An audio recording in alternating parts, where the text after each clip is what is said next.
Narrativas Voces presenta en audiolibro. El cura Hidalgo de rodillas de Salvador Abascal Infante. En el Universal del 26 de junio de 1996 declaró Mons Schulenburg textualmente: todos sabemos y entendemos por qué el que inició la independencia empuñó la imagen de la guadalupana. Esto no fue fortuito, porque ella es símbolo de unidad, de paz, amor y justicia. Por eso no debemos dejar que fuerzas raras o extrañas nos quiten a la Virgen de Guadalupe, que es lo más importante para este país. Y añadió que Santa María de Guadalupe siempre ha trabajado por el bienestar de nuestra ciudad, de los pueblos y de toda la nación. Finalmente, reveló que se siente tranquilo, en paz y muy saludable, sin agregar el cristiano, gracias a Dios. No obstante, no cree ni en que Juan Diego haya existido ni en que la sacratísima pintura de la guadalupana sea celestial. Cree que es una imagen de la Virgen como cualquier otra, y que vale por el culto que se le rinde desde hace 4 siglos y medio. Tan ignorante en la historia de Juan Diego y de dicha pintura es Mons Schulenburg como en la historia de la vida y de la revolución del cura don Miguel Hidalgo y Costilla. Desde luego ignora que esa revuelta, muy mal pensada, y su desarrollo, desastroso, no constituyen una iniciación de la independencia de México, sino precisamente lo contrario, su retraso, y con temibles consecuencias que aún no se han superado. Porque no hizo Hidalgo la imagen de la guadalupana como insignia de unidad, de paz, amor y justicia, sino como bandera de odio y exterminio. El cura Hidalgo que Schulenburg se imagina, ese no existió. El verdadero Hidalgo, el histórico, está esculpido con el cincel de sus propios hechos de sangre y desolación. He aquí su estatua.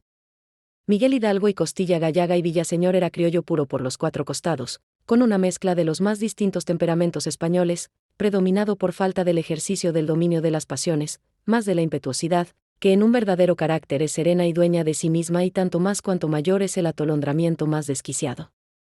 Solo el más rotundo fracaso, más que el de la nación, el personal, y la certeza de que va a ser fusilado y de que comparecerá sin el menor retraso, ante el tribunal de Dios, lo harán reflexionar, lo equilibrarán y salvarán.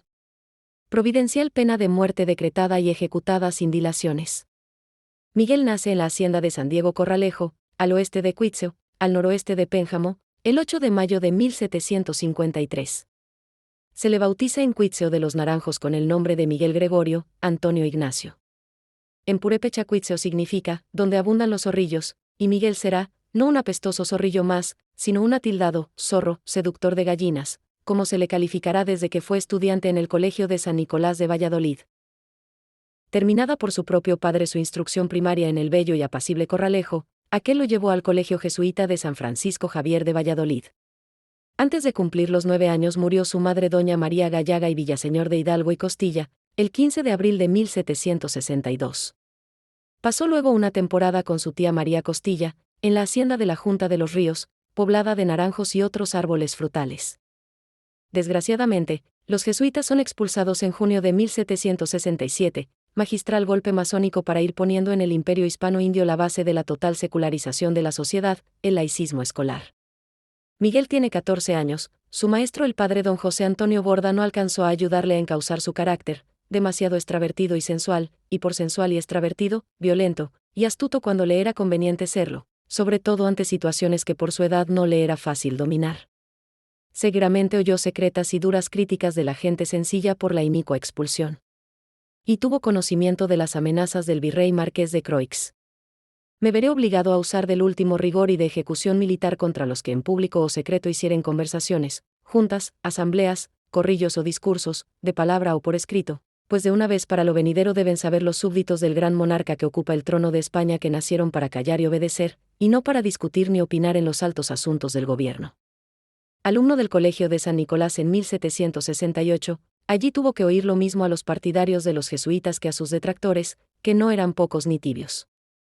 Y supo también, sin cifras exactas, de la cantidad de indígenas ahorcados 85, azotados 73, enviados a presidio por distintos periodos 674, y exiliados de sus pueblos, dentro de la Nueva España 117, en total 949 castigados, no por movimientos de verdadera insurrección, sino de simple protesta, aunque airada. Sin embargo, con el transcurso de los años y sin atentados del gobierno contra el régimen político-social de protección de los pueblos indígenas, dueños de sus tierras de labor y de sus ejidos, vuelve la calma a los espíritus y se rehace y consolida el amor de los mismos indígenas a la monarquía y al rey en cuanto tal, sin que vaya a sufrir mengua por el cautiverio, en poder de Napoleón, de Carlos IV y de Fernando, que será el deseado. Muy inteligente y estudioso, Miguel ocupó invariablemente el primer lugar en sus clases. Desgraciadamente, el criterio de los maestros de Hidalgo no era el criterio tomista, sino lleno de dudas y de soluciones a medias o erróneas, contagiado y teñido de jansenismo y filosofismo, herético maridaje del siglo XVIII. Inducido por un condiscípulo libertino, con quien trabó íntima y escandalosa amistad, mantuvo una comunicación escandalosa en Valladolid, y una noche se salió del colegio, por una ventana de una capilla, por lo cual se le expulsó. Lo que significa que desde muchacho fue un cínico mujeriego. Nada más. Y digo que nada más para que no se piense de él algo peor. Era, como entonces se decía, un calavera. Y lo será toda su vida. Pero, ambicioso, logró graduarse de bachiller en artes en la Universidad de México, el 30 de marzo de 1770, teniendo solo 16 años, y de nuevo en México a sus 20 años, se graduó de bachiller en teología el 24 de mayo de 1773. Y siguió estudiando, hasta poder hablar y escribir no solo en latín y castellano, sino también en francés y aun en otomí, mexicano y tarasco.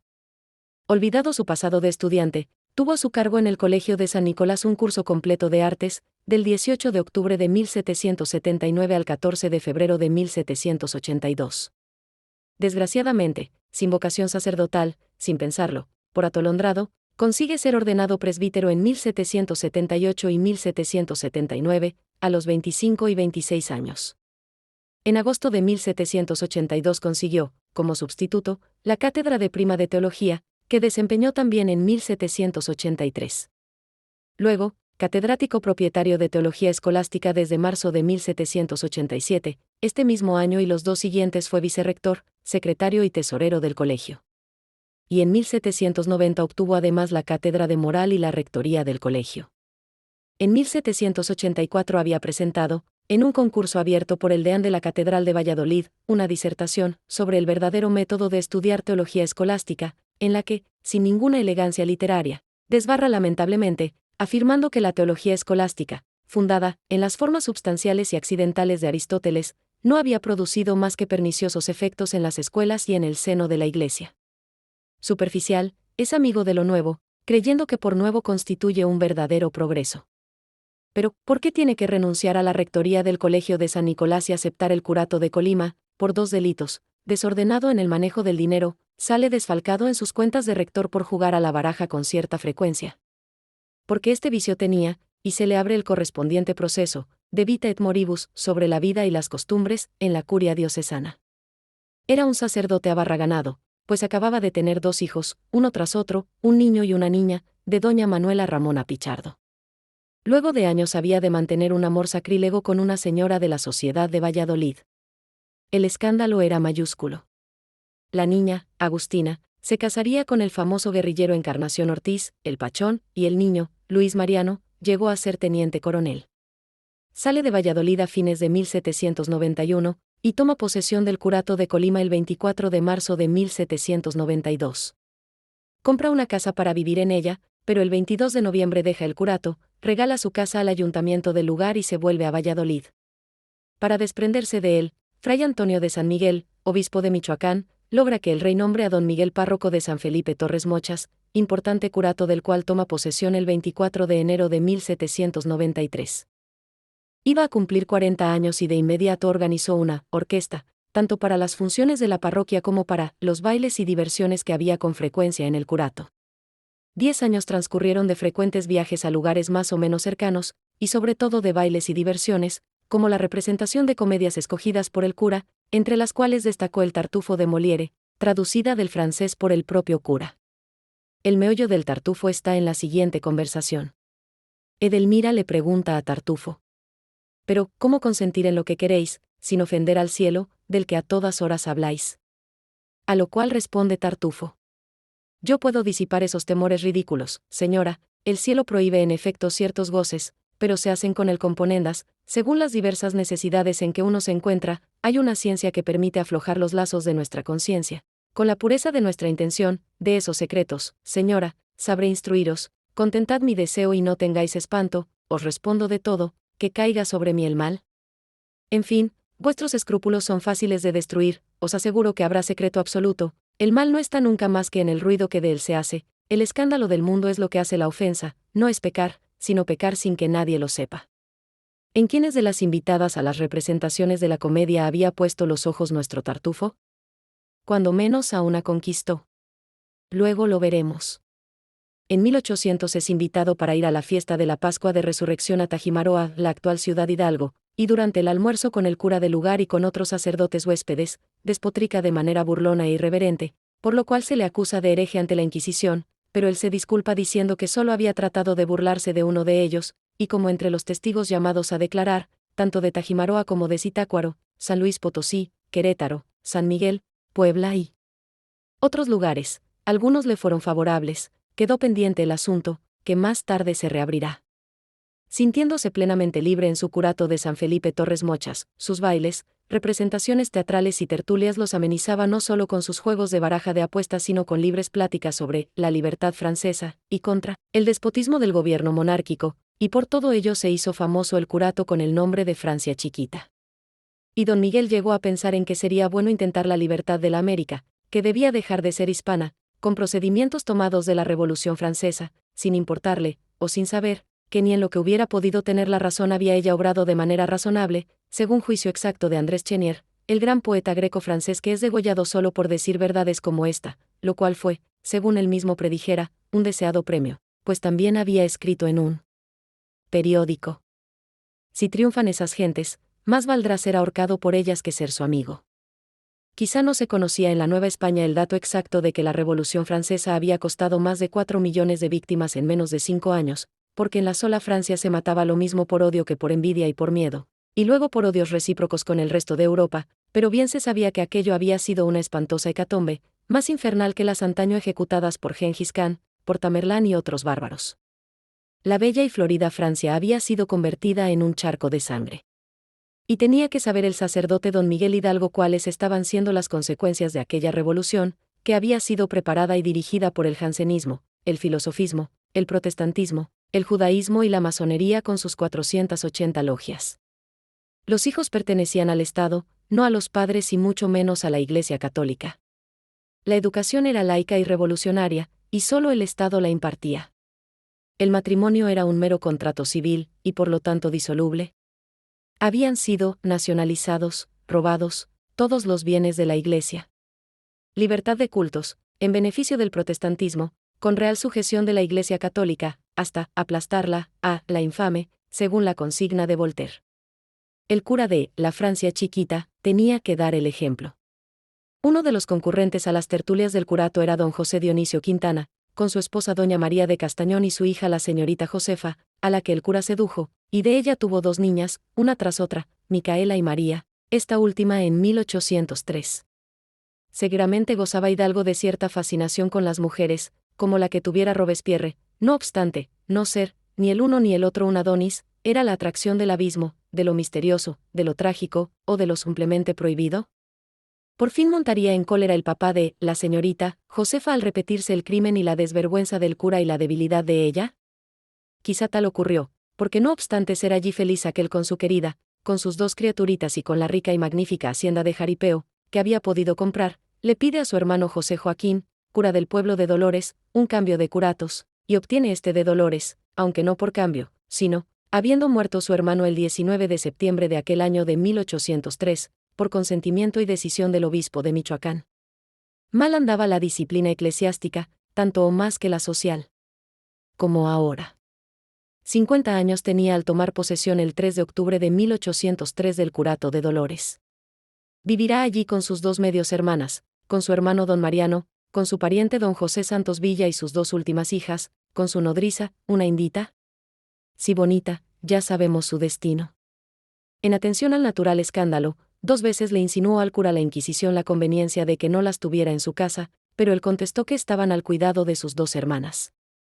En Dolores parecía estar dedicado únicamente a plantar moreras, para luego la cría del gusano de seda, con buen éxito, pues llegó a tejer tela de seda de muy buena clase, y al mismo tiempo a plantar vides, para fabricar buenos vinos, y también estableció una curtiduría de pieles, una talabartería y una alfarería, en la que, según Alamán, a fuerza de experiencia, llegó a construir loza de superior clase, muy semejante a la porcelana extranjera, mejor que la que se hacía en Puebla, y a la vez, automáticamente, impulsaba el comercio de la población, pues daba sus productos industriales a los comerciantes pobres, que los llevaban a vender a otras poblaciones, comerciantes que a su regreso le pagaban su importe. Leía, silenciosamente, no la Biblia ni a ningún doctor de la Iglesia, sino libros instructivos de artes y ciencias, muchos de estos en francés. Y tenía y conservaba obras de Cicerón, Lessing, Molière y la historia eclesiástica de Fleury, muy mala por su criterio galicano y torcido en casi todo, algo de Bossuet, Arroyin tan ferozmente jansenista que ataca la bula Unigenitus Deifilius de Clemente VI de 1343, y a los enciclopedistas, Diderot, de D'Alembert, Voltaire, veneno puro. ¿De qué podía servirle la historia antigua de México del jesuita Francisco Javier Clavijero, a quien había conocido en Valladolid? Absolutamente de nada, pues no era un tratado de política moderna. Y mejor se entretenía con las lecciones de comercio y de economía de Antonio Genovesi. ¿Cómo era físicamente Hidalgo? Era, dice don Lucas Alamán, de mediana estatura, cargado de espaldas, de color moreno y ojos verdes y vivos, sin anteojos, la cabeza algo caída sobre el pecho, bastante cano y calvo, vigoroso, aunque no activo ni pronto de sus movimientos, de pocas palabras en el trato común, pero animado en la argumentación cuando entraba en el calor de alguna disputa, su traje un capote de paño negro, con un sombrero redondo, y bastón grande, calzón corto, chupa y chaqueta de lana. Le falta un rasgo, su nariz era fuertemente aguileña. A sus 50 y tantos años no era un anciano.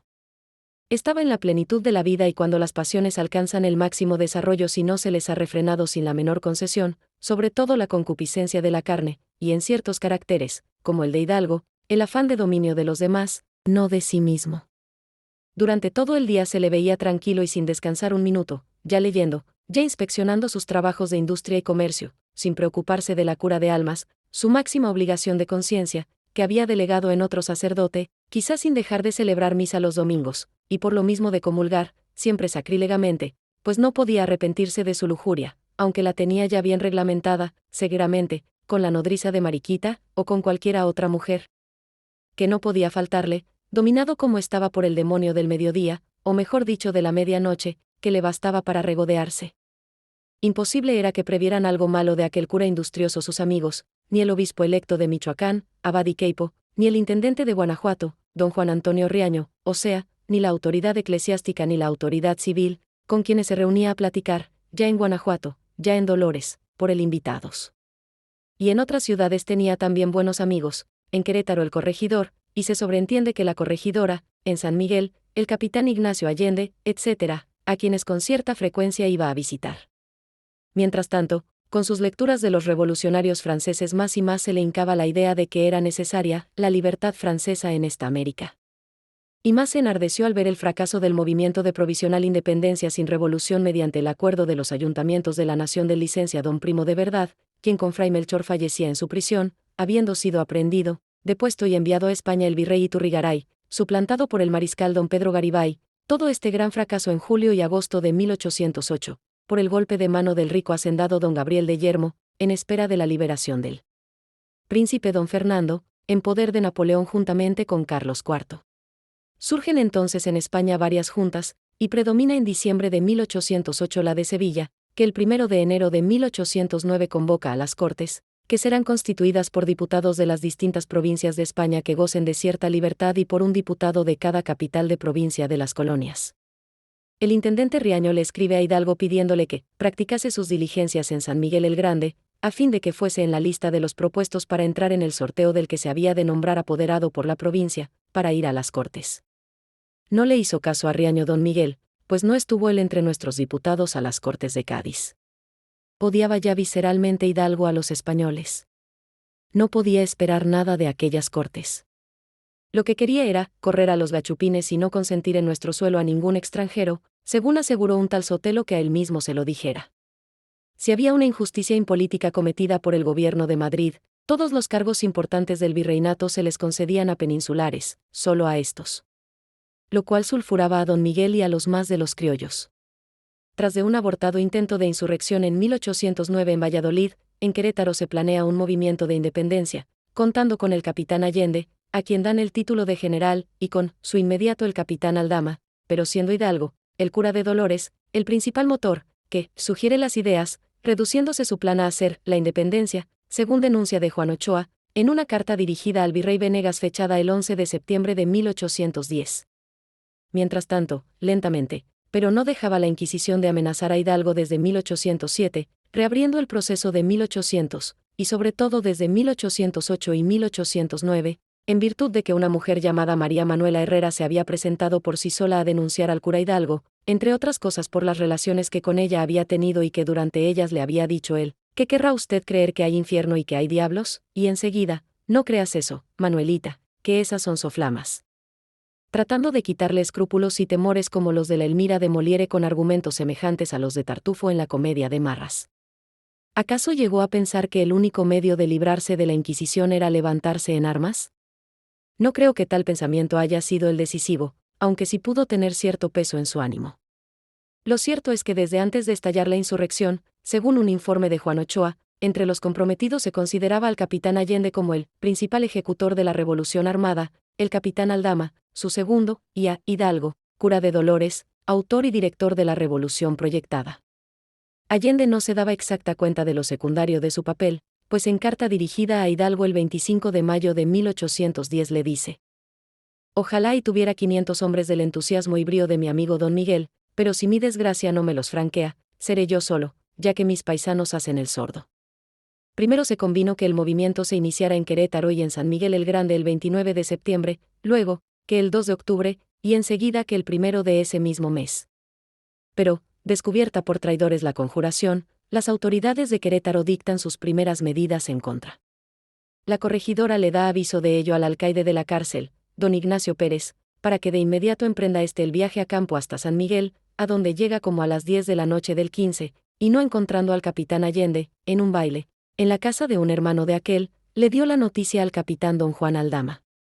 A caballo, con su asistente, emprende Aldama la carrera, de 33,5 kilómetros, de San Miguel a Dolores, directamente al curato, con sus puertas abiertas, le da la mala nueva al cura, que le ofrece chocolate, se arma una arrebatada y confusa discusión, y de súbito el cura resuelve el caso de conciencia exclamando: señores, no nos queda otro remedio que ir a coger gachupines, y asume la jefatura, democráticamente absoluta. Democráticamente porque aquel levantamiento tenía que ser popular, no militar. Y absoluta porque así lo requerían las circunstancias. Y el pueblo no podía oponérsele a un jefe improvisado pero resuelto. ¿A confesarse todos y cada uno ante el peligro de muerte? No hacía falta, porque no se iba a exponer la vida sino a matar gachupines y a quitarles cuanto se pudiera. Amanecía el día 16 de septiembre. Y desde luego, para engrosar las filas, liberaron a los presos. Aún a los homicidas, se preguntaron asustados los alzados. Pero el cura los empujó gritando, a la voz contra los gachupines: mañana todo nos sobra. Al negocio, sin esperar un momento. El miedo a la faltriquera. Así es que el primer grito de guerra no fue «Viva México!» ni «Viva la Virgen de Guadalupe», sino «contra los gachupines». En un momento, el demonio de la revolución puede cambiar la índole de un pueblo. Porque lo fácil es matar, despojar, destruir. Pero a los escrupulosos había que arrastrarlos dándoles una apariencia de bandera religiosa. Por lo cual, unas horas después de haber salido de Dolores aquella chusma ya con los expresos, en el pueblo de Atotonilco, al ver el cura Hidalgo una imagen de la Virgen de Guadalupe vinole la repentina inspiración del diablo de hacer de ella su bandera, pero bandera de odio, de asesinato, de exterminio, con un grito satánico: «¡Viva la Virgen de Guadalupe y mueran los gachupines!». En la noche de ese día 16, en San Miguel el Grande, Hidalgo impidió que Allende contuviera al pueblo, que se lanzó al saqueo, y, aún más, desde lo alto de los balcones de las casas capitulares le gritó: «Cojan, hijitos, cojan, que todo es vuestro». El 20 de septiembre, frente a Celaya, Hidalgo le mandó al ayuntamiento la siguiente intimación: «Nos hemos acercado a esta ciudad con el objeto de asegurar las personas de todos los españoles europeos, buena distinción, porque él era español americano, si se entregan a discreción serán tratados con humanidad, por lo pronto presos, pero si se hiciere resistencia se tratarán con todo el rigor que corresponda a su resistencia. Esperamos pronto la respuesta, para proceder». El delito que por lo pronto merecía la pena de cautiverio era el ser españoles europeos. Pero, en el mismo momento agregó que se mande dar fuego contra nuestra gente, serán degollados 68 europeos que traemos a nuestra disposición. Así es que todavía no los había matado para que le sirvieran de rehenes.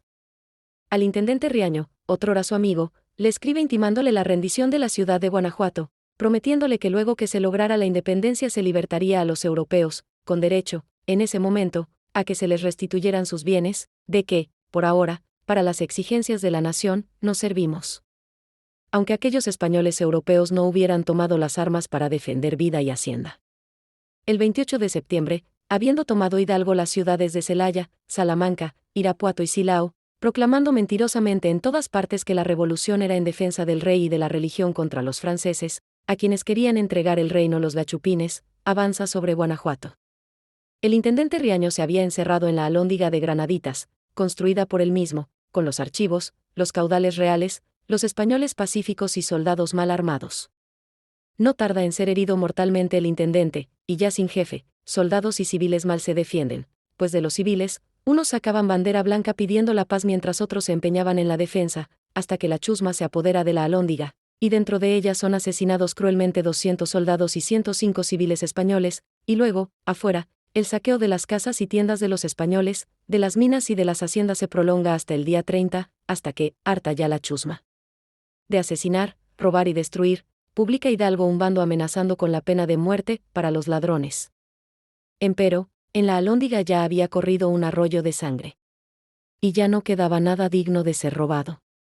Habiendo caído, en Acámbaro, en poder de la horda el intendente de Michoacán don Manuel Merino, el comandante general don Diego García Conde y el coronel del regimiento provincial conde de Casarrul, en el camino de México a Valladolid, huyeron de esta ciudad, el 13 y el 14 de octubre, el obispo electo Abadi Queipo, el asesor Terán y varios españoles.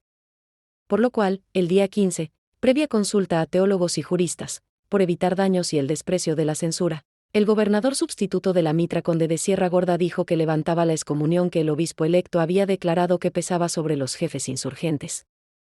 Levantamiento absolutamente nulo, por lo que después veremos, y mandó una comisión para recibir a Hidalgo en Indaparapeo y pedirle que no fuera a ser entregada la ciudad al saqueo, porque lo recibía de paz y con repique de sus clamorosas campanas. Era el 18 de octubre.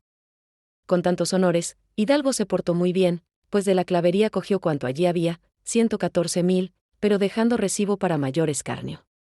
Aldama registró saqueó, para que otro no las profanara, las sepulturas de obispos y canónigos, y Allende piadosamente, creo yo que con buena intención, el único con buena intención, tomó una caja con pectorales de Fray Antonio de San Miguel, egregio obispo de Michoacán de 1784 a 1804, y el mismo Allende, sin consultar con Hidalgo, mandó dispararle un cañonazo al populacho, que se aprestaba a saquear la ciudad, y así, haciéndoles varios muertos, lo dispersó.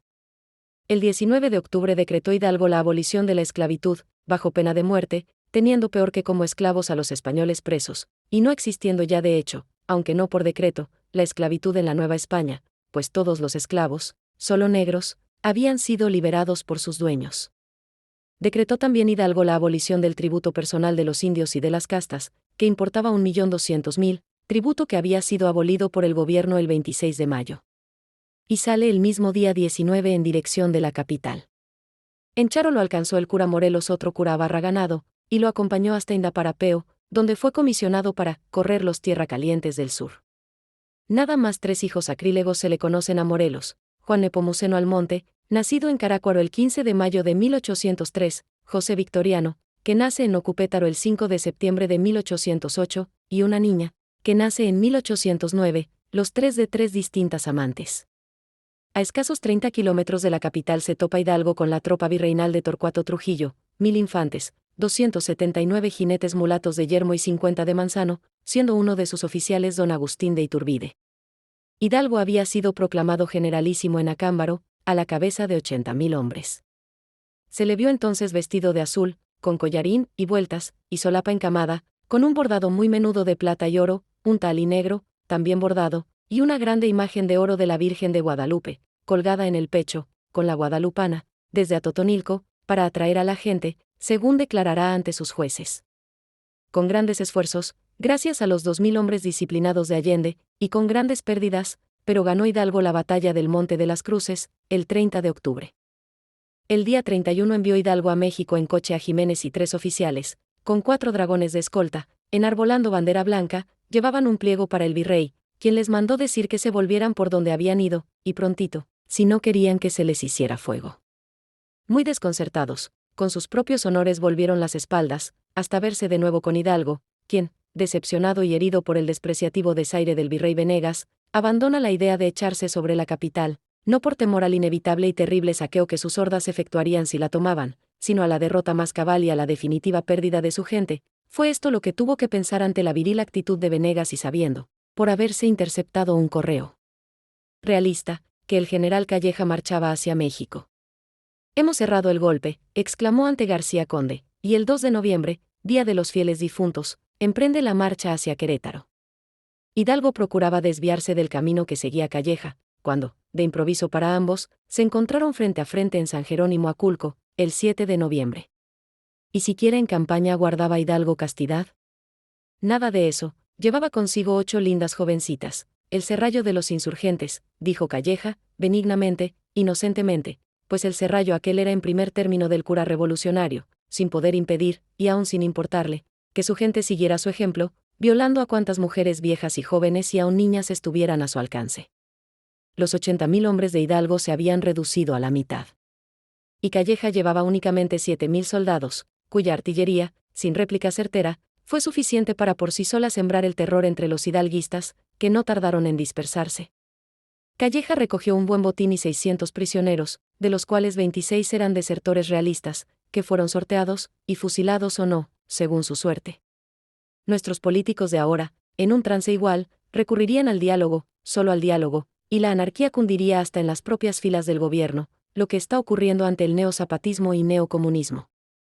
El botín fue cuantioso: 12 cañones, 120 cajones de pólvora, 40 cartuchos de bala y metralla, 2 banderas del regimiento de Celaya, 1 del de Valladolid, 4 de los insurgentes, 10 cajas de guerra, un carro de víveres, 1.250 reses, 1.600 carneros, 200 caballos y mulas, 13.550 pesos en reales, muchos fusiles, equipajes, ropa y papeles y 16 coches de los generales. Coches en los que los señoritos demócratas e igualitarios se acompañaban de las mencionadas 8 lindas jovencitas según Lucas Alamán. Pero mientras tanto se extendía el movimiento revolucionario por doquier, con 5 ramificaciones principales: Central Norte, Central Meridional, Occidental y Oriental, Bravo Ugarte, o sea desde Texas y Sonora hacia abajo, hasta Oaxaca, siendo Guadalajara el centro de acción más importante. En todas partes con el mismo espíritu de odio a los gachupines, y de despojo y destrucción. Al pasar por Celaya redacta Hidalgo un manifiesto lleno de mentiras, que solo por carecer de bastantes municiones se había retirado de México, que en su retirada no había perdido más que unos cuantos cañones y 6 u 8 hombres. ¿Quiso decir que 6 u 8.000? Pues aún así mentía, y que no tardaría en volverse contra la capital, y luego agregaba, queriendo cubrir con un velo sus crímenes de cura relajado y asesino: los americanos jamás se apartan un punto de las máximas cristianas. Heredadas de sus honrados mayores, ¿no eran gachupines estos honrados mayores? Nosotros no conocemos otra religión que la católica, apostólica, romana, y por defenderla, robándole su dinero y destruyéndole sus bienes, estamos prontos a sacrificar nuestras vidas. Y finalmente, el objetivo político: para la felicidad del reino es necesario quitar el mando y el poder de las manos de los europeos. Este es todo el objeto de nuestra empresa, es solo despojarlos del mando, sin ultrajar sus personas ni haciendas, para lo cual lo más efectivo es degollarlos, cosa que en parte confiesa al agregar que, para evitar desórdenes y efusión de sangre, observaría inviolablemente las siguientes leyes. El europeo, sea prisionero o indultado, que hablase con libertad contra el objeto de nuestra expedición, y se desfogonase con expresiones insolentes, será pasado a cuchillo, y la misma suerte correrá el americano. El europeo que se entregase espontáneamente a nosotros será tratado con respeto, protestándose la seguridad de su vida y hacienda. El europeo que se resistiese con armas, será pasado a cuchillo, cuando seamos amenazados de sitio y combate, antes de entrar en él, y en el mismo hecho de cometer hostilidades, pasaremos a cuchillo a los muchísimos europeos que están en nuestras manos, aunque antes se hubieran entregado espontáneamente. El americano que defendiese con armas al europeo será pasado a cuchillo. El americano que por sola compasión cristiana ocultase a un europeo, sin dar cuenta de él a nuestro gobierno, sufrirá la pena de destierro y confiscación de bienes, y el delatante de cualquiera delito de los mencionados será gratificado con 500 pesos. A Valladolid llega Hidalgo, fugitivo, el 15 de noviembre. De la catedral toma ahora 6.000 pesos, habiendo tomado 114.000 la vez anterior. Reúne 7.000 hombres a caballo y 240 infantes, y redacta una refutación al edicto del Tribunal de la Inquisición, que lo citaba a contestar los cargos de herejía, apostasía y cuantos más resultaren en su contra, y la termina con frases idílicas. Establezcamos un congreso que se componga de representantes de todas las ciudades, villas y lugares de este reino, que, teniendo por objeto principal mantener nuestra santa religión, que manda no fornicar, no asesinar, no tomar lo ajeno, dicte leyes suaves, benéficas y acomodadas a las circunstancias de este pueblo, ellos entonces gobernarán con la dulzura de padres, nos tratarán como a sus hermanos, desterrarán la pobreza, moderando la devastación del reino y la extracción de su dinero. Aunque siempre había sido más lo que España nos daba que lo que nos cobraba, que en buena parte era para auxiliar a las administraciones de La Habana, Luisiana, Florida, Pensacola, Santo Domingo, Trinidad y Filipinas, fomentarán las artes, se avivará la industria, haremos uso libre de las riquísimas producciones de nuestros feraces países, y a la vuelta de pocos años disfrutarán sus habitantes de todas las delicias que el soberano autor de la naturaleza ha derramado sobre este vasto continente. Pero enseguida, deshonrando su propia sangre de gachupines, les declaraba a sus amados conciudadanos que los gachupines, hombres desnaturalizados, habían roto los más estrechos vínculos de la sangre por dejar a sus familias al venir a la América, ignorando o callando que casi desde un principio el gobierno español prohibió e impidió que vinieran sin sus mujeres los casados. Y unas cuantas horas después, en la noche de ese mismo día, secretamente mandaba degollar en la barranca del pie del Cerro de las Bateas, a 3 leguas de Valladolid, a 40 españoles, habiendo engañado a sus familias diciéndoles, lo mismo que a las víctimas, que se les llevaba a Guanajuato. Y 3 días después, el 18, en la noche, al siguiente de haber él salido con su tropa para Guadalajara, por órdenes suyas, también secretas, fueron llevados 44 españoles al mismo Cerro de las Bateas, para también ser degollados. Y respecto a ellos se había usado del mismo engaño que con los primeros 40, se les llevaría a Guanajuato. 84 cadáveres degollados y totalmente desnudos, pues así se les degolló para que no mancharan las ropas con su sangre y poder usarlas o venderlas, fueron el sabroso pasto de las aves de rapiña. Un indio había sido el degollador en jefe. Hidalgo dirá en Chihuahua que en total fueron 60 aquellas víctimas. Pero fueron 84. Miente en esto, y también miente diciendo que aquellos degüellos se debían a una condescendencia criminal con los deseos del ejército, compuesto de los indios y de la canalla. Su condescendencia fue con su propio delirio satánico, sin importarle el cegar criminalmente aquellas vidas inocentes, porque confesará luego que lo eran, ni el hacerlo sin ofrecerles antes un confesor. Dueño de Guadalajara, desde el día 11 de noviembre, el amo Torres, José Antonio Torres, invita a Hidalgo, quien hacia allá sale de Valladolid el 17 de noviembre, llevando consigo, vestida de hombre, con el uniforme y las divisas de capitán, a una tierna señorita, Marina Gamba, que salió de Valladolid con Hidalgo por haberle ofrecido a la madre de ella que ya fuera de la ciudad le libertaría a su esposo, preso por ser español, pero no solo no lo libertó, sino que en el camino lo mandó matar o permitió que se le matara. Iba aquella desdichada huérfana en coche, con una escolta de lanceros. Y el pueblo, que se agolpaba para verla, la llamaba la Fernandita, objeto de toda clase de fantasías. ¿Abusó de ella el mal cura? Con este iba, como querida, otra mujer, también vestida de hombre, Gavina, llamada la capitana, por su conducta, se decía que de heroína, en Guanajuato, en la toma de la Alhóndiga de Granaditas. Felizmente, esta mujer, según carta escrita meses después desde San Luis Potosí, por la señora de Abasolo, acabó con las recogidas. El hecho cierto es que Hidalgo no podía prescindir de mujer. Y tenían que ser bonitas. En nada era vulgar. De manera triunfal es recibido Hidalgo en Guadalajara el 26 de noviembre. Olvida sus derrotas y se endiosa, da audiencia bajo palio, toma el título regio de Alteza Serenísima, olvidado también del igualitarismo de su amada Revolución Francesa, y aun los sacerdotes no podían hablarle sino, con la rodilla hincada, según declaración de Allende. Posesionado de su papel de monarca, y monarca sagrado como los de antaño, nombra ministro de Gracia y Justicia al joven abogado don José María Chico, y secretario de Estado y del despacho al licenciado don Ignacio López Rayón, y con la firma de Allende detestando el obligado acuerdo acredita como plenipotenciario y embajador de ambos, y de los ministros y de la audiencia, ante el gobierno de los Estados Unidos, a don Pascasio Ortiz de Letona, sin la menor idea de lo que acerca de México. Piensa el gobierno yanqui, que por lo pronto querrá reducir a la mitad su territorio, pero sabiendo Hidalgo muy bien, por agentes secretos, que el dicho gobierno es su mejor aliado en el odio a los gachupines. Ordena también que se publique como órgano gubernamental un periódico, El Despertador Americano. Soñaba Hidalgo con ser el libertador de toda la América hispana. Don Pascasio, detenido como sospechoso en Molango del actual estado de Hidalgo, y remitido a México. En el camino se suicidó. De debajo de la silla de su mula se le recogieron sus papeles de plenipotenciario. Cuando, preso Allende, se le hizo notar que en aquellos documentos no constaba, contra lo que él aseguraba, que el fin del movimiento insurgente fuera conservar a la Nueva España, para su legítimo soberano, el señor don Fernando VII, sino una absoluta independencia, que, además, en esos mismos documentos se afirmaba que para conseguir la independencia, él mismo Hidalgo, y los demás firmantes habían resuelto, o vivir en la libertad de hombres, bajo una constitución federativa semejante a la de los Estados Unidos, o, de lo contrario, morir, reclamando sus derechos naturales, usurpados por una tiranía cruel, soportada por espacio de casi 300 años. Allende declaró que aunque le fuera vergonzoso decirlo, no había leído dichas credenciales cuando las firmó, sino que el licenciado Rayón le había hecho, de palabra, un resumen de su contenido, y que aunque al darse cuenta de que éste no correspondía a los propósitos y a los conceptos que tenía él mismo, así lo manifestó a Rayón, éste le contestó que así convenía que fuese, porque los Estados Unidos tenían jurado auxiliar a todos los pueblos que intentasen su independencia. Don Ezequiel cree que tal propósito de los Estados Unidos lo adivinaron Hidalgo y Rayón con 13 años de anticipación a la doctrina Monroe, que será expuesta por en un mensaje al Congreso de los Estados Unidos, el 2 de diciembre de 1823. Yo, en cambio, estoy seguro de que no hubo tal adivinación, sino pleno conocimiento directo, por el contacto que Hidalgo tenía con agentes secretos de los Estados Unidos, del propósito de estos desde aquellos días.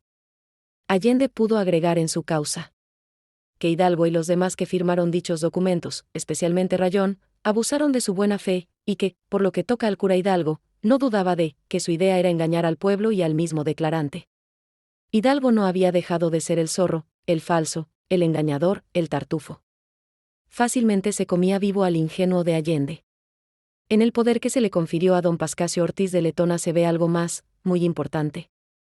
El estado actual nos lisonjea de haber conseguido lo primero, se refiere a la libertad, cuando vemos conmovido y decidido a tan gloriosa empresa a nuestro dilatado continente. Alguna gavilla de europeos rebeldes y dispersos no bastará a variar nuestro sistema, ni a embarazarnos las disposiciones que pueden decir en relación a las comodidades de nuestra nación. Dado en nuestro Palacio Nacional de Guadalajara, a 13 del mes de diciembre de 1810. A los mismos Estados Unidos trata de engañar, haciéndoles creer que contaba con toda una América exhispana y que los realistas que lo habían hecho trizas en Aculco no pasaban de ser una gavilla. Pero no mentía a lo loco, sino a lo tartufo. Por decreto del 29 de noviembre dicta varias medidas que destruían el sistema de impuestos, con una liberalidad irreflexiva y que de implantarse habría sido funesta. En otro decreto, del 1 de diciembre, decía: me llenan de consternación las quejas que repetidamente se me dan de varios individuos, ya de los que han merecido mis comisiones, ya de los que sirven en mis ejércitos, por sus excesos en tomar cabalgaduras por los lugares de su tránsito, no solo en las fincas de los europeos sino en las de mis amados americanos, y cuando mis intenciones en llevar adelante la justa causa que sostengo, no son otras que la comodidad, descanso y tranquilidad de la nación, no puedo ver con indiferencia las lástimas que ocasionan aquellos individuos. Y como sea esto un mal que deba cortarse de raíz, mando que ningún comisionado, ni otro individuo alguno de mis tropas, pueda de propia autoridad tomar cabalgaduras, efectos ni forrajes, sin que primero ocurra por lo que necesite, a los jueces respectivos de los lugares de su tránsito. Y se sobreentiende que en las haciendas de los españoles habrá manos libres, uñas libres. Y para demostrar su acendrado amor a la guadalupana, el 12 de diciembre, el día de fiesta de Nuestra Señora, manda degollar a 48 españoles en las barrancas de Atenquique, también de noche, y en secreto, y manda que las noches siguientes sean degollados allí mismo más y más españoles, hasta completar el número de 350, según declarará él mismo en su causa, y sin poder justificarse de alguna manera, pues tendrá que reconocer que procedió criminalmente en la muerte que se les dio. De verdugo sirvió un torerillo, marroquín, mal espada, pero de incansable y filoso puñal. De lo más ruines que a algunos españoles les concedía indultos, es claro que a buen precio, y, sin embargo, no eran pocos los que unos días después eran también asesinados. No obstante, el empeño de don Mariano Abasolo en salvarlos a todos, por lo cual, juntamente con su esposa, sufría sin remedio. La consistencia con que Hidalgo pensaba y procedía perversamente se palpa leyendo dos cartas por él dirigidas al coronel insurgente don José María González Hermosillo con solo una semana de intervalo entre ellas. El 3 de enero de 1811, le dice: usted procure realizar, o sea vender, cuanto le sea posible los bienes de los europeos, para cuyo saqueo he comisionado los sujetos que me expresa, y con esto socorra las urgencias de la tropa. Deponga usted todo cuidado acerca de los indultos y libertad de los europeos, o sea, comenta el benigno don Ezequiel, no pare usted mientras en las aparentes cortapisas que usted u otros crean que se ponen con tales indultos y con la libertad de los europeos de que a las veces se habla, deponga usted todo cuidado a este respecto. Recogiendo usted todos los que haya por esa parte, para quedar seguro, y al que fuera inquieto, perturbador y seductor, al solo juicio de Hermosillo, o a los que se les conozcan otras disposiciones, los sepultará en el olvido, dándoles muerte en partes ocultas y solitarias, con las precauciones necesarias para que nadie lo entienda. Tal como él lo había hecho y lo estaba haciendo y lo siguió haciendo, comenta don Ezequiel, por su propia y personal voluntad.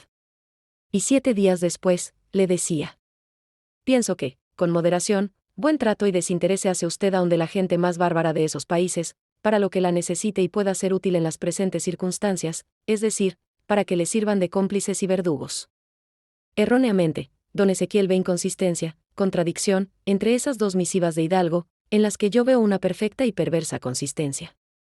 Y para tranquilizar a sus cortesanos que pudieran darse cuenta exacta de su maldad, les cuenta Hidalgo, como un buen ejemplo que imitar, la matanza de las vísperas sicilianas del 30 de marzo de 1282, espantosa siembra de cadáveres de franceses que le había devuelto a Sicilia la libertad, lección y propuesta que Allende rechazara indignado. Es claro que era profunda, diabólica, la perversión de Hidalgo, que le daba el mayor gusto posible a Satanás, el homicida, por antonomasia, de profesión, y homicida erat ab initio, el homicida desde el principio, Juan VIII, 44. Gracias a Dios contra Hidalgo batallaba gran número de resueltos y patriotas mexicanos. Y en medio de aquella orgía de sangre no dejaba Hidalgo de gozar carnalmente, hasta bailando ante su corte con las más lindas mujeres de Guadalajara. Muy distinto del pensamiento de Hidalgo era el de Allende. Este creía que tanto las autoridades de España como las de la Nueva España habían traicionado a su legítimo rey Fernando VII, y le era evidente que todo soldado, como él, y aun todo buen súbdito del monarca, le debía ser leal y levantarse contra quienes lo hubieran traicionado. Por lo cual su grito de guerra era «Viva Fernando VII», con el afán de libertarlo de los traidores. Pero Allende no tenía verdadero talento ni suficiente arrastre personal, por lo cual desde un principio había quedado supeditado al zorro. En consecuencia, el «Viva Fernando VII» había ido desapareciendo hasta ser definitivamente suplantado por el terrible y malvado grito de «Viva la Virgen de Guadalupe y mueran los gachupines». En Guanajuato Hidalgo le había pedido al ayuntamiento, sentado él bajo el dosel, que lo reconociera como capitán general de la América, no solo de la Nueva España, carácter con que se había autoproclamado en los campos de Celaya, y pocos días después, al resistirse varios regidores a aceptar los nombramientos que Hidalgo les extendía, explicándole que no entendían cómo conciliar las ideas de independencia que él vertía, con el juramento de fidelidad que tenían prestado al rey Hidalgo. Prorrumpió diciendo que Fernando VII era un ente que ya no existía, que el juramento de fidelidad a tal ente ni podía obligar ni obligaba. Y Allende, ocupadísimo en impedir siquiera en algo los desmanes de la horda y en mantener la disciplina de sus soldados, no se daba cuenta de lo que Hidalgo hacía y decía. Ya en Valladolid por primera vez, habiendo percibido, según declaró en su proceso, que ya no era del agrado de Hidalgo que se mentase el nombre de su majestad, se quejó de este proceder a los prebendados de aquella santa iglesia, Michelena y Zarco, y en Guadalajara, habiéndole llamado la atención al doctor Maldonado, porque en su periódico intitulado El Despertador Americano no se contaba con el señor don Fernando VII, que era el principal objeto de la insurrección, contestóle Maldonado. Que eso no le parecía bien a Hidalgo, de cuyas resultas el declarante consultó con el mismo doctor Maldonado y con el gobernador de la Mitra, el señor Villaseñor, si sería lícito dar un veneno a Hidalgo, para cortar esta idea suya y otros males que estaba causando, como los asesinatos que de su orden se ejecutaban en dicha ciudad, con los muchos más que amenazaba su despotismo, el cual, intento de darle el veneno, no pudo ejecutar por lo mucho que el cura se reservaba de él, pues por lo demás, aprobándole su idea Maldonado y Villaseñor, compró el veneno, por medio de Arias, y lo repartió entre su propio hijo, el de Allende, y el mismo Arias, para aprovechar la ocasión que se presentase a cualquiera de los tres, y agregó que, aún en su equipaje, podría hallarse la parte del veneno que se reservó para el efecto. Sabedores Hidalgo y Allende de que los generales realistas Calleja y Cruz marchaban contra Guadalajara, no pudieron ponerse de acuerdo sobre lo que más conviniera, pero, prevaleciendo la determinación del cura, salieron con sus soldados y su chusma al encuentro del enemigo. Después de varios importantes incidentes, y aun con cierta dificultad, Calleja y Cruz ganaron la batalla del Puente de Calderón el 17 de enero de 1811. los ejércitos de Hidalgo fueron allí deshechos. Además, el brigadier Calleja había recobrado a Guanajuato el 25 de noviembre, entró en Guadalajara el 21 de enero, y el 5 de marzo en San Luis Potosí, mientras el brigadier don José de la Cruz recuperaba Valladolid el 28 de diciembre, el gobernador de Sonora, don Alejo García Conde, vencía a Hermosillo en San Ignacio Piastla el 8 de febrero, y don Manuel Ochoa recobraba Zacatecas el 17 de febrero, y al mismo tiempo surgía y triunfaba una espontánea contrarrevolución en San Blas el 31 de enero. En San Antonio Béjar el 1 de marzo, en Monclova el 17 de marzo, quedando así pacificado el norte. De huida hacia los Estados Unidos, en la hacienda del Pabellón, cerca de Aguascalientes, Hidalgo fue alcanzado por Allende, Arias y otros jefes, que lo despojaron del mando con amenazas de muerte, pero secretamente, porque siempre lo hacían aparecer como principal cabeza. Desde Saltillo continuó la marcha el 16 de marzo, en 14 coches los jefes, escoltados por 1.500 hombres, los únicos que les quedaban, provistos de artillería y municiones, creyendo que cruzarían un país dominado todavía por insurgentes, cuando menos en Coahuila. Los realistas preparaban la emboscada en que caerían los fugitivos, que, guiados por dos espías, Felipe Enrique Neri y Sebastián Ramírez, fueron llevados hasta las norias de Baján, cerca de las cuales esperaba Elizondo desde el 20 de marzo con 342 hombres y 300 lazos. En esto, les llegó un correo, que los persuadió de que, siendo escasa el agua de cuya falta habían sufrido mucho, era conveniente que los coches y gentes principales se fueran adelante. Conforme iban llegando a un lugar bien escogido por los realistas, los revolucionarios eran cogidos y amarrados hasta donde alcanzaron los lazos. Hidalgo intentó resistir. Allende y otros dispararon contra sus aprehensores, y la mayoría se rindió, impotentes, abandonados por Iriarte, que mandaba el grueso de la columna a la retaguardia y que huyó a Saltillo, pudiendo haber combatido y vencido a los aprehensores, pues llevaba él más gente que estos. Los prisioneros fueron 893, 40 los muertos, y se les quitaron 24 cañones, 18 tercios de balas, 22 cajones de pólvora, 5 carros de municiones, 2 guiones, un bandera con la cruz de Borgoña, más de 700 barras de plata y mucho dinero en plata y oro, algo así como 2 millones por todo o algo más, según su cuenta de ellos. En Monclova se les clasificó, para Chihuahua, residencia del comandante general de las provincias internas, se destinó a los principales jefes, en total 30, para Durango a los eclesiásticos, excepto Hidalgo, en total 10, y para Monclova el resto, del que fueron fusilados allí algunos de los militares antiguos con grado, siendo condenados a presidio los demás, juntamente con los soldados, y los paisanos o simples civiles fueron distribuidos entre los artesanos y en las haciendas. La marcha de Monclova a Chihuahua duró un mes, penosísima, a través del desierto, mostrándose Hidalgo como indiferente. Cuenta Fray Gregorio de la Concepción que una de las muchas veces que les cayó en la tarde un torrencial aguacero, no pudiendo valerse de sus manos, por llevarlas atadas, para taparse se acurrucó cuanto pudo bajo su capa blanca, y viéndolo Hidalgo, le dijo, «Qué bonito estás. Pareces borrego cuatezón, pero aguántatela, que por la patria tenemos que sufrirlo todo», ¿se lo dijo con ironía o en serio? De cualquier manera, aún no elevaba su pensamiento a Dios. Los días 7, 8 y 9 de mayo y 21 y 27 de junio se le somete a un estrecho interrogatorio, pero sin atormentarlo en ningún momento ni física ni psicológicamente. Lo anterior siguiendo a don Ezequiel A. Chávez, en cuanto a datos objetivos. Primero, su propósito único fue siempre la independencia absoluta de México, aunque haciendo creer, sobre todo al principio, que luchaba como súbdito de Fernando VII, pero sin un solo español europeo en América. Segundo, a la pregunta de quién lo había hecho, juez competente de la conveniencia de la independencia del reino, contestó, que él mismo se ha erigido juez de esa conveniencia, sin contrabalancear la teoría con los obstáculos de las pasiones y de la diferencia de intereses que siempre se encuentran en la ejecución de tales empresas, y que no podían faltar a la suya, y enseguida habla confusamente, que reconoce su imprudencia, pues desde los primeros pasos se vio precisado a los excesos que se le imputaban. Por fin, ¿se vio precisado a cometer esos excesos por sola imprudencia o fue el principal responsable de ellos?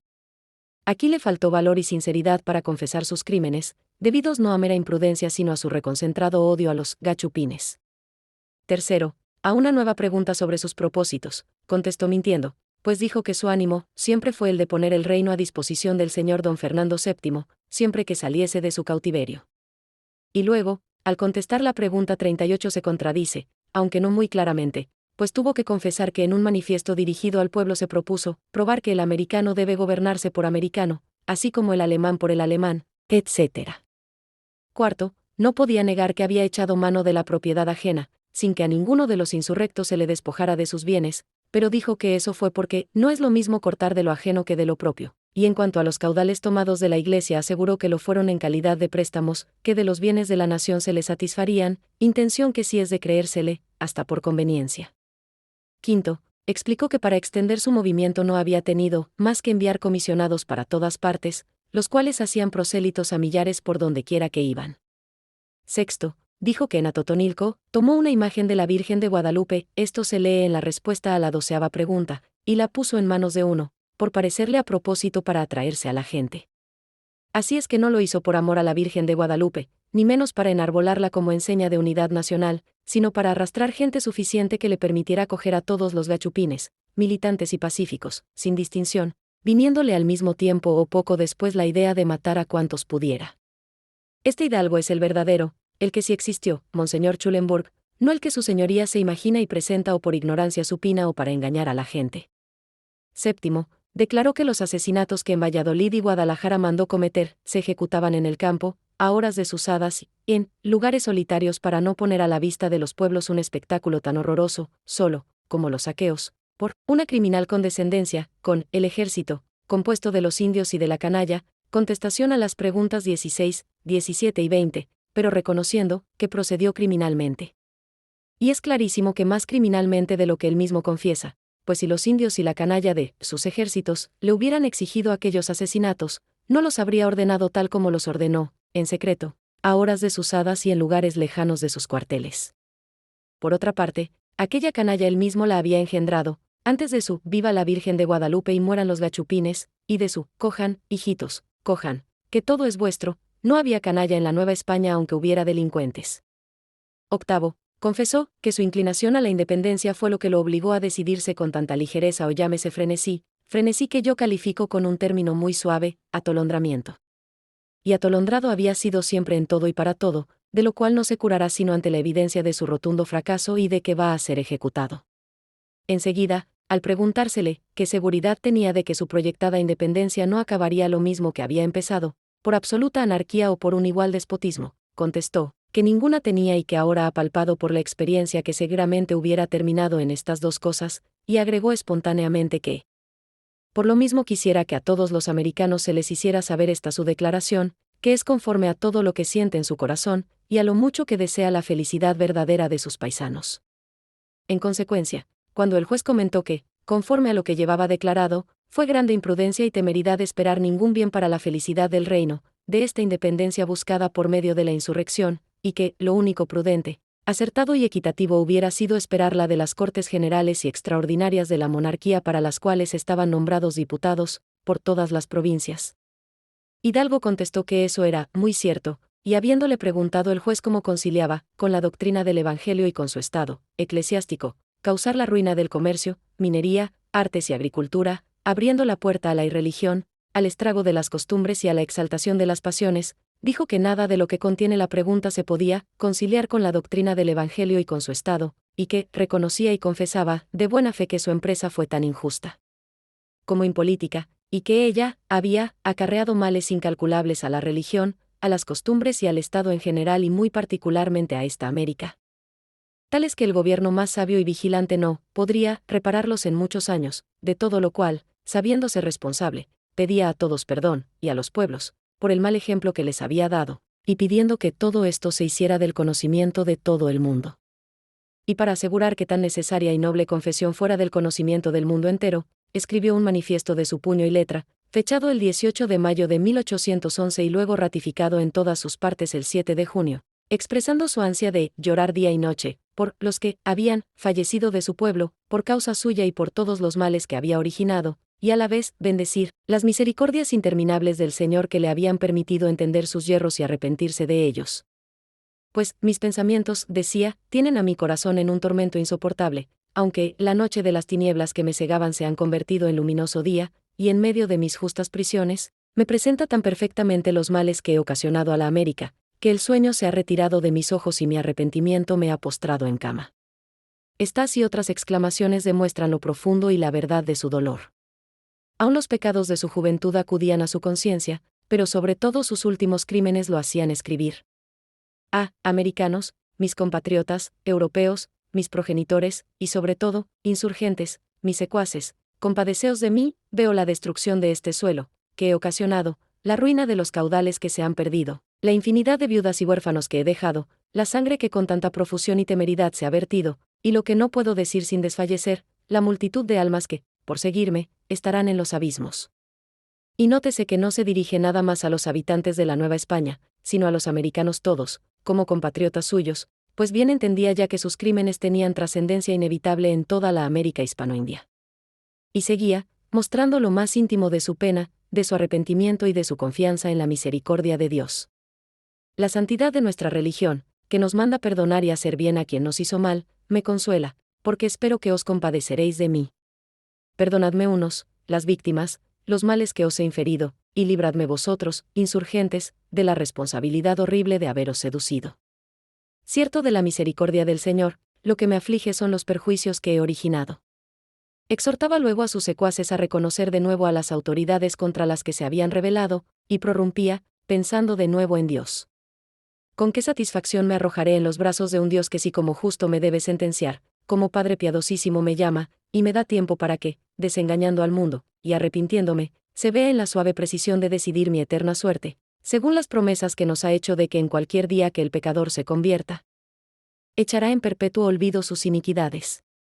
Todavía más, todo con una fe muy ortodoxa y pura y un profundo arrepentimiento, estas prisiones que me ligan, y que veo con reconocimiento, me convencen de que si él no me hubiera ayudado, ya habitara mi alma en los infiernos. El horror con que se me presenta la sangre que por mí se ha derramado, y el que me causa en la devastación de este florido reino, no puedo negar son aquellos auxilios con que, Dios, ponía a la vista de Israel, lo malo y amargo que es haberle dejado. Sabe muy bien que si no fuera por la misericordia de Dios, por su real arrepentimiento, tendría que sufrir los tormentos del abismo, porque son mayores las culpas con que los merecí. Si un Dios infinito en sus perfecciones toleró lo que es más que el mismo infierno, ¿por qué no he de recibir gustoso lo que merezco, en satisfacción de su justicia? Pero, ni aun estos suplicios me aterran, a presencia de sus misericordias, sé que el día que un pecador se arroja a sus pies, se regocija todo el cielo, sé que Él es el mismo que a la oveja perdida, cuando la encuentra, no la pone al arbitrio de los lobos, sino que, amoroso, la coloca sobre sus hombros, y que al hijo que había sido el oprobio de su familia lo recibe con ternuras tan singulares que pueden causar emulación a sus hijos más sumisos. Acepta plenamente la pena capital, su ejecución, y aun con alegría, quiero morir, y muero gustoso porque ofendí a la majestad divina, y a la humanidad y a mis prójimos, deseo y pido que mi muerte ceda para gloria de Dios y de su justicia, y para testimonio el más convincente de que debe cesar al momento la insurrección, concluyendo estas mis últimas y débiles voces con la protesta de que he sido, soy y seré por toda la eternidad católico cristiano. Su conclusión de que debe cesar al momento la insurrección es perfectamente lógica y moralmente necesaria, sin dejar por esto de ser valerosa.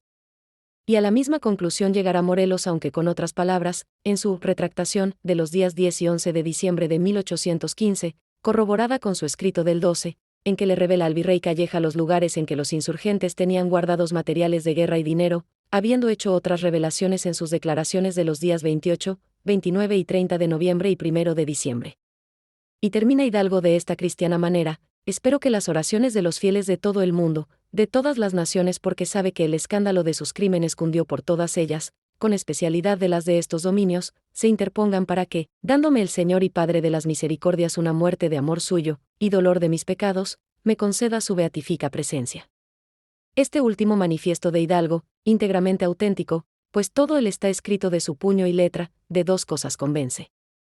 Primera, Hidalgo no es el iniciador de la independencia, sino exactamente del retraso de ella por los terribles males que a la patria le causó, males que, según él mismo confesó, no se podrían reparar sino en mucho tiempo por un gobierno cristiano y estable, y precisamente por las condiciones en que la dejó no será posible la constitución de tal clase de gobierno. Quedan sembrados en todas partes, en los mismos espíritus, los dientes del dragón, y desolado el país en lo material. El milagro realizado por don Agustín de Iturbide será y tendrá que ser efímero. Segunda, en cambio, Hidalgo mismo nos enseña que la salvación del alma depende de un acto sincero y profundo de humilde contrición y de filial confianza en la infinita misericordia de Dios, acto del que serán incapaces soberbios endemoniados como Melchor Ocampo, que al ofrecérsele un sacerdote para que arreglara sus cuentas con Dios, sabiendo que irremisiblemente se le iba a fusilar en aquellos momentos, contestó: muchas gracias, no lo necesito, porque yo estoy bien con Dios y Dios está bien conmigo. Siendo que quien con él estaba bien era Satanás y con quien él estaba bien era con Satanás, como estuche que era de miserables bajezas, por libertino, como mal padre, como perseguidor de la Iglesia y como traidor a la patria con el tratado en Plane Ocampo. Estas dos últimas bajezas en complicidad con Benito Juárez, cuya alma viera bajar al infierno el obispo de León, don José María Díez de Sollano. Suprema lección es esta de Hidalgo, pero no por ella es padre de la patria y mucho menos en el sentido de iniciador de la independencia. Es un buen maestro cristiano para bien morir, no lo es para bien vivir cristianamente, ni patrióticamente. Y conviene tener en cuenta que él no cometió el pecado contra el Espíritu Santo que consiste en pecar con ganas y con la presunción del perdón de Dios a última hora, si lo hubiera cometido no habría tenido perdón. Simplemente pecaba, con frenesí, atolondradamente, pero sin ulterior pensamiento. Sin oración, fatalmente degenera la acción, y sobre todo en un sacerdote. Mateo 26, 41. Sentenciado a muerte el 26 de julio, habiendo confirmado ante varios testigos cuanto había escrito en su manifiesto una prueba más de su autenticidad, el día 29 se efectuaron las ceremonias de la degradación eclesiástica, necesaria para poder ser ejecutado, viéndosele siempre tan sereno que parecía indiferente. La víspera de su ejecución pasó muchas horas en la capilla, orando a ratos y a ratos reconciliándose con un sacerdote, según testimonio de su custodio, el teniente Armendáriz. Este es el cura Hidalgo histórico, el que debería ser presentado por el clero como ejemplo a los más tremendos pecadores, sobre todo a los culpables de crímenes de lesa religión y de lesa patria. Y su proclama testamento claramente nos indica, quizá estando su alma todavía en el purgatorio, su vivísimo deseo de tal presentación. No se sabe qué día había escrito con carbón en la pared de la capilla estas palabras: la lengua guarda el pescuezo, ¿con referencia a qué momentos? No se sabe. Y aquel mismo día 29 escribió con carbón 2 décimas, dedicadas una al cabo Ortega y la otra al mallorquino Melchor Guaspe, alcaides de su prisión, que lo trataron con delicadeza. Dice así la primera: Ortega, tu crianza fina, tu índole y estilo amable, siempre te harán apreciable. Aun con gente peregrina. Tiene protección divina. La piedad que has ejercido. Con un pobre desvalido, que mañana va a morir, y no puede retribuir ningún favor recibido. Ni se le pedía que lo retribuyera. Y la segunda, mutilada no sé por quién ni cuándo. Melchor, tu buen corazón ha adunado con pericia lo que pide la justicia y exige la compasión. Das consuelo al desvalido. En cuanto te es permitido, partes el postre con él. Y agradecido Miguel te da las gracias rendido. Su serenidad siguió siendo absoluta porque absoluta era ya la tranquilidad de su conciencia, en paz con Dios. Pocas horas antes de la ejecución, el desayuno que se le sirvió fue menos abundante que de ordinario, y lo reclamó. ¿Inconsciente? No, tranquilo y hasta humorista. Muy bien sabía que ya iba a ser ejecutado. Cuenta el teniente Armendáriz que a la primera descarga, el dolor lo hizo torcerse un poco, por lo que se le zafó la venda de la cabeza, y nos clavó aquellos hermosos ojos que tenía. Con la segunda descarga, se le rodaron unas lágrimas muy gruesas. Ni con la tercera descarga terminó su vida, quizás sería, agrega Armendáriz, porque los soldados temblaban como unos azogados. Era el 30 de julio de 1911, teniendo Hidalgo 58 años, 2 meses y 22 días, en la plenitud de su vida. Arriba consigné los datos de don Ezequiel A. Chávez, en su Hidalgo, sobre el proceso de la Inquisición contra el cura de Dolores. Veamos el dictamen sobre las excomuniones del cura Hidalgo, pronunciado por Jesús García Gutiérrez, José Bravo Ugarte y Juan B. Higuiniz a petición del arzobispo de México don Luis María Martínez. El proceso contra el cura Hidalgo. Consta con toda certeza que el 16 de julio de 1800 abrió la Inquisición una investigación sobre la vida, costumbres y doctrinas del cura Hidalgo por denuncia formal que hizo fray Joaquín Huesca, que en octubre de 1801 lo denunciaron los carmelitas de Valladolid, que a mediados de 1807 el presbítero don Manuel Castilblanco lo denunció ante el comisario de San Miguel el Grande y que el 15 de marzo de 1809 lo acusó fray Manuel Bringas. Y ese proceso no se concluyó. Pero, por otra parte, en el edicto de don Manuel Abad y Queipo, obispo electo y gobernador de este obispado de Michoacán, se lee lo siguiente: usando de la autoridad que ejerzo, declaro que el referido don Miguel Hidalgo y sus secuaces son perturbadores del orden público y perjuros y han incurrido en la excomunión del canon siquis, suadente diabolo. por haber atentado contra la persona y libertad del sacristán de Dolores, del cura de Chamacuero y de varios religiosos del Carmen de Celaya, aprisionándolos y manteniéndolos arrestados. Los declaro excomulgados vitandos, o sea ya estaban juriset de jures comulgados. Y hubo otros atentados, posteriores al edicto de Abad y Queipo, en la declaración del cura Hidalgo, hecha en Chihuahua en mayo de 1811 ante su juez, se lee que aquel ha reprendido al presbítero Corona en Guadalajara y ha llegado a arrestarlo, porque predicó contra la insurrección y porque no repicó cuando la toma de San Blas, y que en Guadalajara fueron ejecutados de su orden, como 350 españoles, entre ellos un lego carmelita y un dieguino, si mal no se acuerda, el propio cura Hidalgo, que no sabe si era lego o sacerdote, y añadió que es cierto que a ninguno de los que mataron de su orden se les formó proceso, ni había sobre qué formárseles, pues bien conocía que estaban inocentes. Y es claro, digo yo, que el haber dicho que levantaba la censura del canon Siquis, su adente diablo, el canónigo conde de Sierra Gorda, en Valladolid, al acercarse el cura Hidalgo, por puro miedo, careció absolutamente de efecto. Excomulgado estaba el cura y excomulgado siguió hasta que se arrepintió de todos y cada uno de sus pecados y crímenes y fue absuelto, en vísperas de ser ejecutado. Y absuelto quedó aún de la dicha excomunión, pero no antes. En artículo de muerte el excomulgado es absuelto en confesión por cualquier sacerdote, aun de excomunión reservada al Papa, en la que Hidalgo había incurrido. El dicho canon es el número 15 del Segundo Concilio de Letrán, X ecuménico, de 1139. De los 30 revolucionarios conducidos a Chihuahua fueron pasados por las armas, el ex generalísimo Hidalgo, 30 de julio de 1811, el generalísimo Allende, el capitán general Jiménez y el general Juan Aldama, los mariscales Santa María, Lanzagorta, Zapata y Camargo, los brigadieres Portugal, Carrasco y Mariano Hidalgo, el ministro de Gracia y Justicia José María Chico, el torero Verdugo Marroquín, etc., en total 22. 6 fueron condenados a presidio, siendo el principal Abasolo, que murió en el castillo de Santa Catalina de Cádiz el 14 de mayo de 1816, y 2 no fueron sentenciados. De los 10 eclesiásticos de Durán, solo escapó con vida el carmelita Fray Gregorio de la Concepción, por tener causa pendiente en San Luis Potosí. Los demás fueron fusilados en la hacienda de San Juan de Dios el 17 de julio de 1812, después de la muerte del obispo Olivares, que se negó a degradarlos, y no estando degradados, el intendente Bernardo Bonavia ordenó que para fusilárseles se les quitaran sus vestiduras eclesiásticas y no se les tirase a la cabeza. La ejecución que me parece injusta es la de Allende, porque él obró siempre de buena fe, en nombre de Fernando VII, y en todas las ocasiones trató de evitar y de impedir los desmanes de Hidalgo y de las chusmas.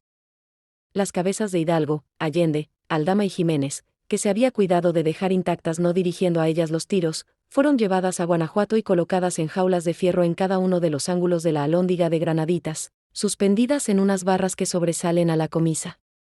El cadáver de Hidalgo y los de sus compañeros fueron sepultados en la capilla de la Tercera Orden de San Francisco de Chihuahua, de la que en el año de 1824 fueron trasladados con las cabezas, que se quitaron del lugar en que estaban en Guanajuato, a la Catedral de México, en la que se enterraron con gran solemnidad debajo del altar de los reyes, en la bóveda destinada antes a los virreyes, y después a los presidentes de la República. General era en Europa la costumbre de exhibir en la picota, en lugar público, las cabezas de los grandes delincuentes, y dejarlas allí por mucho tiempo, para escarmiento. A fines del siglo XVIII estaba todavía en la picota, en Francfort, la cabeza de un delincuente político, desde 1616. Tal costumbre tenía su remota raíz en la Roma republicana. Las cabezas de Marco Antonio, de Julio César y de otros eminentes políticos habían sido exhibidas, como si fueran de criminales políticos, en la columna rostral, en el Foro de Roma. Quien quitó de los ángulos de la alhóndiga de Granaditas las cabezas, las calaveras, mejor dicho, del cura Calavera y de Allende, Aldama y Jiménez fue don Anastasio Bustamante, al entrar a Guanajuato, durante el movimiento de independencia, el 24 de marzo de 1821. Lo hizo con la expresa aprobación de don Agustín de Iturbide, el Libertador, y seguramente logró que fueran aceptadas y guardadas en alguno de los templos de la dicha ciudad. Y cuerpos y cabezas, los cuerpos desde Chihuahua y las cabezas desde Guanajuato fueron trasladados, como dice Alamán, a la Catedral de México, en 1824. Finalmente, el 16 de septiembre de 1925 fueron llevados a la columna llamada de la Independencia. Desde la otra vida, quizá todavía desde el purgatorio, Hidalgo debe de haber aceptado el primer destino de su cabeza, por estrictamente justo, agradecido el traslado de su calavera a la Catedral de México, considerándolo inmerecido, y lamentado el último destino ante los indeseables homenajes de un Estado ateo y de turbas anárquicas, consolándose con la certeza de que con la resurrección de la carne vendrá el definitivo complemento de su liberación y gloriosa cabal transformación. De los restos de Morelos no se sabe dónde están. ¿Se los llevó su hijo al monte a París? Pero ni allí se han hallado. Esto lo sé por el señor profesor Salmerón. El cura Hidalgo de Rodillas, de Salvador Abascal Infante. Gracias por visitar este canal.